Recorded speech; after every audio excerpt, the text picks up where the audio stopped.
नमस्कार, अस्सलामु अलैकुम। लाइव हिंदुस्तान पर आप देख रहे हैं वीडियो शो दीन दुनिया। मैं हूं इमरान खान।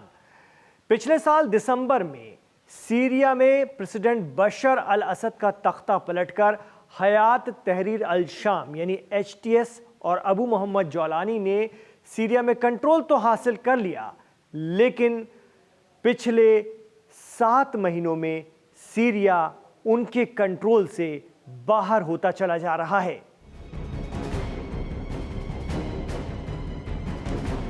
ताज़ा खबर यह है कि सीरिया के जुनूबी या साउथ शहर स्वेदा में इस वक्त ज़बरदस्त कत्ल गारत का दौर चल रहा है।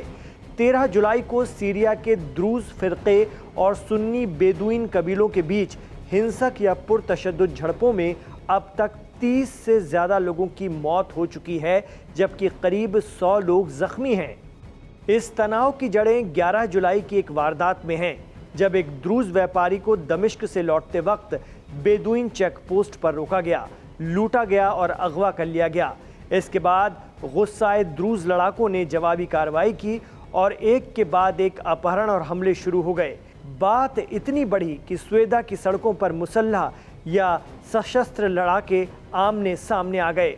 कई जगहों पर बमबारी और गोलीबारी हुई, जिसमें खवातीन और बच्चों समेत बड़ी तादाद में लोगों की मौत की खबर है। गौरतलब है कि स्वेदा सीरिया का एक ऐसा इलाका है जहां पर द्रूज बहुसंख्यक हैं, यानी कि अक्सरियत में हैं, जबकि पूरे सीरिया में वो बहुत ही छोटी कम्युनिटी है और अल्पसंख्यकों का भी अल्पसंख्यक है या अक़लियत है, लेकिन स्वेदा में वही लोग बहुसंख्यक हैं। Aim right, achieve big. At KR Mangalam University, we provide you the platform to turn your dreams into reality. At KR Mangalam University. Druze community पिछले कुछ सालों से न सिर्फ इस्लामिक स्टेट के खिलाफ लड़ती आई, बल्कि कई बार असद सरकार से भी टकरा चुकी है। सीरिया में इसराइल की बॉर्डर गोलान हाइट्स के करीब रहने वाले द्रूज खुद को मुसलमान कहते हैं। इन्होंने बशर अल असद से गद्दारी कभी नहीं की, लेकिन इसराइल भी इनका सपोर्ट करता है। द्रूज एक छोटा लेकिन बेहद अहम जातीय धार्मिक अल्पसंख्यक समुदाय है, जिनकी आबादी लेबनान, सीरिया, इसराइल और जॉर्डन में फैली हुई है। ये खुद को इस्लाम से जोड़ते हैं, लेकिन ये दोबारा जन्म लेने पर यकीन रखते हैं। कहा जाता है कि ये फ़िरका 11वीं सदी में इस्लाम के एक फ़िरके से ही निकला है।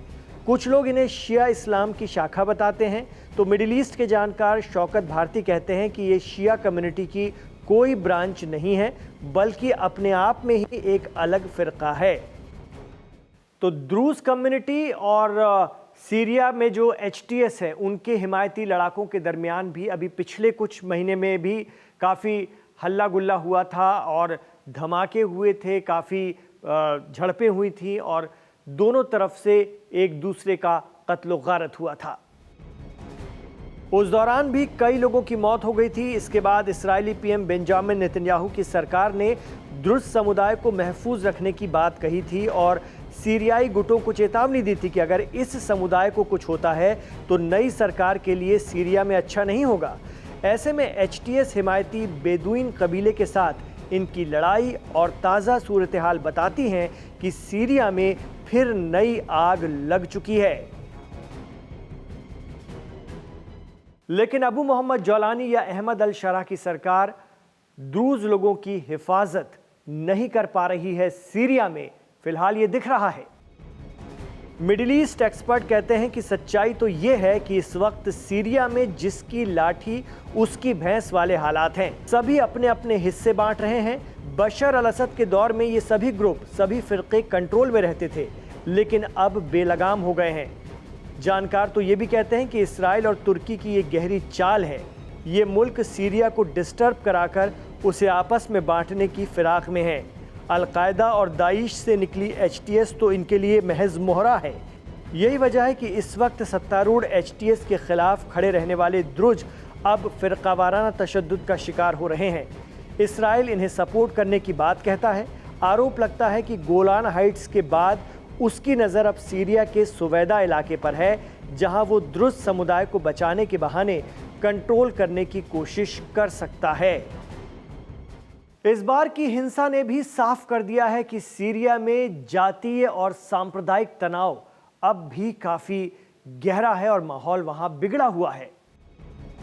जब तक जौलानी सरकार और स्थानीय समुदायों के बीच भरोसे का पुल नहीं बनता, तब तक शांति एक सपना ही बनी रहेगी। एक्सपर्ट कहते हैं कि सुन्नी और द्रुज़ झड़पें अभी सीरिया में आग का ट्रेलर हैं। आगे आने वाले दिनों में और भी अल्पसंख्यक समुदाय सरकार हिमायती ग्रुप्स के खिलाफ उठ खड़े हो सकते हैं।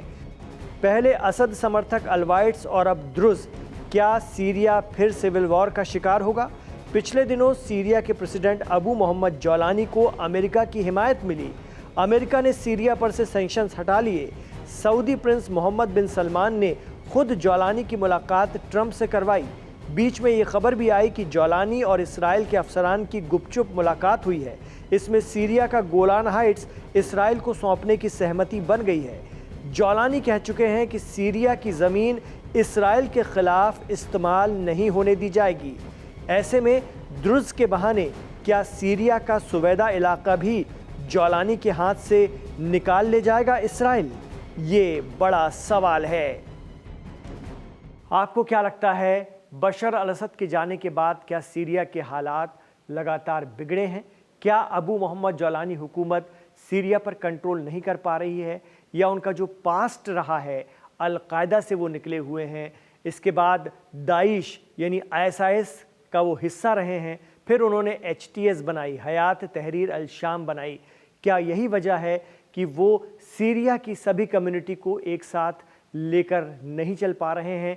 शिद्दत पसंदी इस वक्त भी HTS के लड़ाकों पर हावी है और वो उसी तरह के काम कर रहे हैं जैसे कि ISIS या अल-कायदा किया करता था।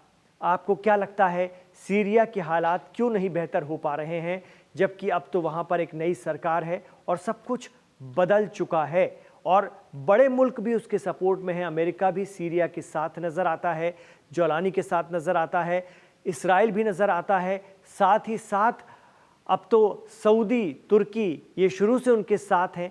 ऐसे में सीरिया कंट्रोल क्यों नहीं हो पा रहा है? आपको क्या लगता है? कमेंट बॉक्स पर हमें ज़रूर बताइए।